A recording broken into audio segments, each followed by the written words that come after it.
Have you been wondering how to prepare your baby's food, especially if you're just starting to introduce solids? In this video, I'm going to talk about the different ways you can cook the food, how to make food in the consistency of a puree, how to prepare strips of food for your baby to self-feed, and I'll finish off with what you should and should not use to flavor your baby's food. Regardless of whether you're spoon-feeding purees, doing the baby-led weaning approach, or a combination of both, I think you'll find this information helpful. If this is our first time meeting, I'm Dr. Belousov. I'm a board-certified pediatrician, and I equip parents with knowledge so they can care for their children with confidence. I put together this YouTube video series to show you how simple and enjoyable the process of starting solids can be for both you and your baby. Be on the lookout for more videos like this released on a weekly basis. Hit the subscribe button and ring the bell so you get notified when the newest video is released. Many parents ask me, what's the best way to prepare food for my baby? Fortunately, there are many ways that it can be done, giving you the flexibility to take the approach that will work best for you. In this episode, I'm focusing on the food preparation. I will have a separate episode coming up that will go into the details of what foods to be offering your babies, how to ensure that your baby is getting a balanced diet, and how to create meal schedules for your baby. So be on the lookout for that. There are many benefits to offering your baby homemade foods. It allows you to know exactly what ingredients your baby is getting, and your baby will get to experience the flavors unique to your household. It will also be cheaper than buying the commercial variety. So let's start off by talking about all the different ways that you can cook food for your baby. The first method is steaming. This is actually one of the best ways to preserve the vitamins and minerals in vegetables and fruits. Vitamin C and the B vitamins are water soluble and can easily be destroyed by overcooking, especially when vegetables and fruits are boiled. For example, broccoli loses over 50% of its vitamin C when boiled, but less than 10% when steamed.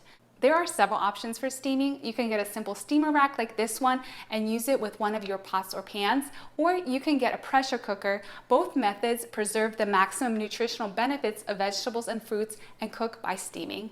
The main difference is how long the process takes. Pressure cookers use high pressure water vapor at a higher temperature to accelerate cooking than steaming on a stovetop.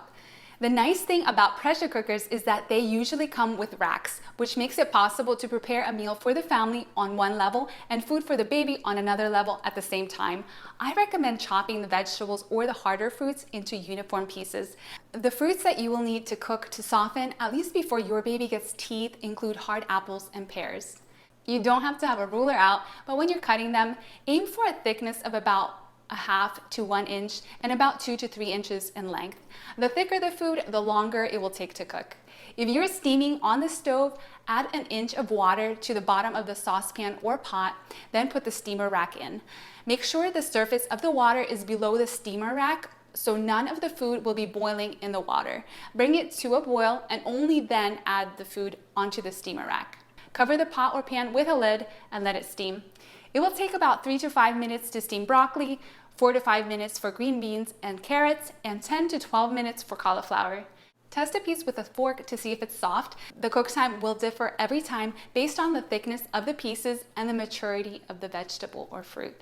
Also, be sure not to overcook the food to maintain nutrients. After carefully removing it, let it cool down. It's up to you if you want to serve the food warm or at room temperature. Either way is fine. I personally prepare a lot of meals using a pressure cooker. The one I have is the Ninja Foodie. I love it and put it to great use. The Instant Pot is another very popular one. So if you're using a pressure cooker, take a look at the manual that came with it for the volume of water to add and the cook time for what it is that you're preparing. For example, if I'm making zucchini, the manual recommends cutting the food into 1 inch thick slices and adding 2 cups of water to the pot. I put the food on the steaming rack and close the lid. Mine has a bunch of different functions, including a steam function. Then I set it to the time recommended in the manual. Once it's finished cooking and the steam is released, the food should be pulled out on the steaming rack and set out to cool down. Then it can be pureed or cut into strips to be offered to the baby. Another wonderful thing about the pressure cookers is that the high pressure water vapor at a higher temperature does a great job of breaking down fibers in the meat and makes it very tender and moist. This method works well for preparing meat to puree or offer in strips for the baby to self-feed. I will have a separate video coming up that talks all about how to prepare meats and safely offer it to the baby. The links for all of the items I just mentioned are in the description below if you'd like to check them out. The second method is boiling. Use the minimum amount of water necessary, just enough to cover whatever it is in the pan. Be careful not to overcook the food or the nutrients they contain will be lost. Boiling reduces vitamin C content more than any other cooking method. Because vitamin C is water soluble and sensitive to heat, it seeps out of the vegetables or fruits when they are immersed in hot water. The B vitamins are also heat sensitive and seep out into the water as well. However, when the liquid containing these juices is consumed, most of the minerals and some of the B vitamins are retained. So if you're pureeing the food, add back some of the cooking water to make a smoother puree. This will return some of the minerals and vitamins that seeped out during the cooking process. If you're finding this information helpful, hit the thumbs up button. The third method is microwaving. It's an easy, safe, and convenient way of cooking. The short cook times and reduced exposure to heat preserves nutrients in microwave food. About 20 to 30% of vitamin C is lost in green vegetables during microwaving, which is less than most of the other cooking methods. Chop the food and put it in a suitable dish. Add a little water, then cover it but leave an air vent. Cook on full power until the food is tender. One thing to be mindful of is that when you microwave, it can cause heat pockets to develop, so let the food cool down to room temperature or till it's warm. Microwave cooked foods work well for pureeing. The mixing process will eliminate the heat pockets. The fourth method is baking. Most vitamin losses are minimal with baking, including vitamin C. If you're preparing something in the oven for the whole family, you could take the opportunity to bake a potato, apple, or butternut squash for the baby. Or if you have a small countertop oven, you can use that as well. Wash the food and prick it with a fork in multiple places. Bake in an oven preheated at 375 to 400 degrees Fahrenheit until the food is tender. In some cases, it may take around 40 minutes to an hour. Set it out to cool and then cut the food in half and scoop out the flesh and then puree it, or cut it up into strips for the baby to self-feed. The fifth method is slow cooking through the use of a crock pot or another slow cooker. This method uses slow-low heat to simmer food over several hours. If you don't have one of these at home, I wouldn't run out and get one, but if you already have one, it works great, especially for preparing meat for the baby. The low heat over the course of several hours breaks down the meat fibers to make it tender and moist. Other methods of cooking that we use to prepare some of our food through frying or grilling are not the best ways to cook for the baby. We want food to be nice and moist for babies, especially if it is being offered in strips of food that the baby self-feeds. Now let's talk about how to prepare foods in a puree consistency and how to cut food into strips that the baby can safely self-feed. If you're preparing a hard vegetable or fruit, you will need to use one of the methods to cook it until it's soft and easily mashable. For a more nutritious puree and creamier texture, add breast milk or formula, but it's also fine to use the water in which you boiled the food to return some of the nutrients that seeped out or water that was used to steam the food. I find that it's much easier to get the puree to be a smoother consistency for babies when they are just starting solids by using a food processor or blender. But it is possible to mash soft foods using a handheld masher or even a fork. I have links to different items that could be used to puree food in the description below if you want to check them out.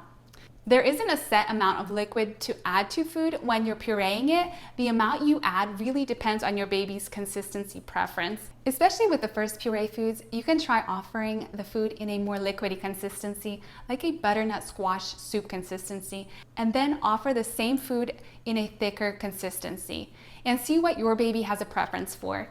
Every baby is unique and will have different preferences, so you may need to experiment with the consistency and how much breast milk, formula, or water you add.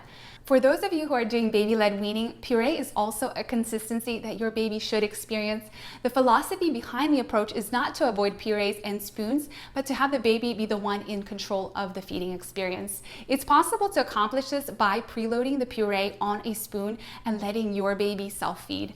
I recommend using a short-handled spoon such as the ezpz tiny spoon or Olababy soft tip training spoon. Babies tend to gag themselves using the long-handled spoons. To prepare strips of food that the baby can safely self-feed, a good size to go with is about the thickness of an adult pinky finger, or a little thicker. If you want to be exact, the strips of food should be about 1/2 to 3/4 inches in thickness, and make them about 2 to 3 inches long. This size of food is ideal for the baby to be able to grasp, but still have enough sticking out beyond the hand to munch on. Broccoli and cauliflower work well as florets that are about an inch wide with a bit of the stalk left to provide a handle for the baby to hold on. Now let's talk about adding flavor to your baby's food. For decades, parents were advised to serve babies plain, unseasoned foods. Now we are realizing that in order for them to learn to enjoy a variety, we need to serve them a variety of flavors. And spices aren't just for flavor, they have health benefits as well. Cinnamon has many health benefits, and turmeric has potent anti-inflammatory effects. Other spices that are commonly used to flavor foods for babies 6 months and older include cumin, coriander, garlic, ginger, and cardamom. The exception is salt and sugar. Babies under 12 months should not have salt or sugar added to their foods. A baby's salt requirement is less than 1 gram per day, and this is mostly met by breast milk or formula they are already taking. Any extra salt will make your baby's kidneys work harder. This can lead to kidney disease and high blood pressure later on in life. Babies should also not have sugar put into their foods as an additive in the way of white refined sugar, brown sugar, artificial sweeteners, honey, or any of the other sweeteners out there. The natural sugars that babies get from fruits is fine. I'm not referring to that. Excess sugar can cause tooth decay and cavities in children. Research has also shown that children who were fed a high sugar diet were prone to cardiovascular disease, diabetes, and obesity. Now you know the different ways you can prepare foods for your baby and the ways that you can make it more tasteful. Let me know your biggest takeaways from this information by leaving a comment. Feel free to leave your questions in the comment section as well, and I'll respond to them. I'll see you in the next video.